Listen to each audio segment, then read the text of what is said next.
How to process your HDR photographs. HDR stands for High Dynamic Range. Now let's get started on the processing part.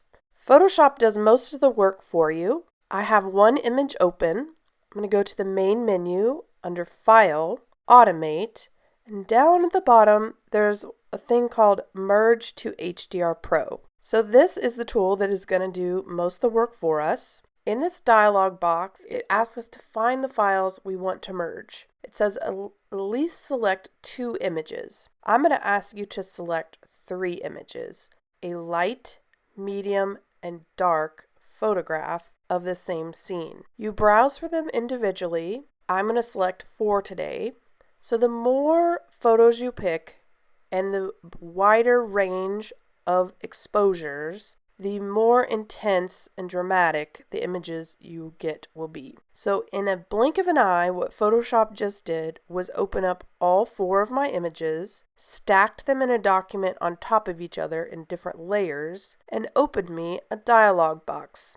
So it says Merge to HDR Pro. What I'm showing you is in the top corner, there are some presets, some options that are already set for particular looks. If you like any of those, you can just try them, go with it, and save it. But as always, I prefer to customize my own settings. Instead of letting my camera do the auto settings, I want to have control of the highlights, the shadows, and the amount of detail that shows up in my picture.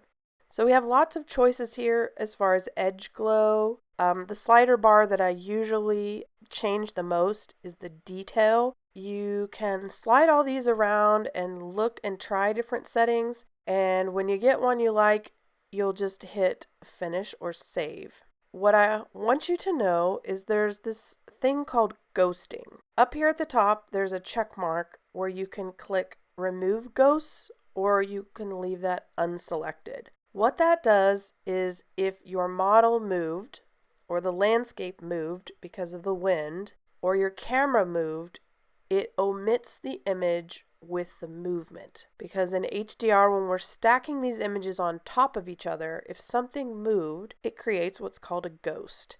And that interferes with what our image looks like, and we want to take those out of the equation.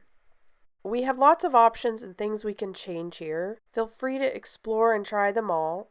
And when you get it how you like it, you click OK. What I recommend is that you practice HDR photography on an object or a still life first. Then you try more complex subjects like landscapes or portraits. So why I say landscapes and portraits are more difficult is because they move, or the wind moves things in your landscape. So tripods are really important for this particular project. Now that I'm finished processing my HDR image, Photoshop then opens it in a normal window, so I can go ahead and develop it further. Today I'm just doing a tiny bit of cropping, but you can use all the tools and then you can save the image where you want it and how you want it to be. Now I'm going to open a second project of a landscape from Fort Smith that I'd like to show you. What I want you to see is how all the detail in the clouds show up in every brick and every blade of grass.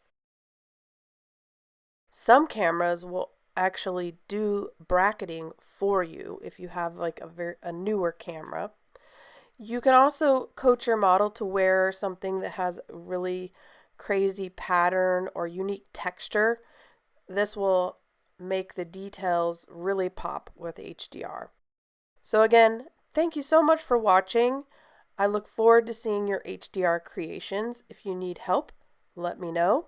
If not, thank you so much for watching.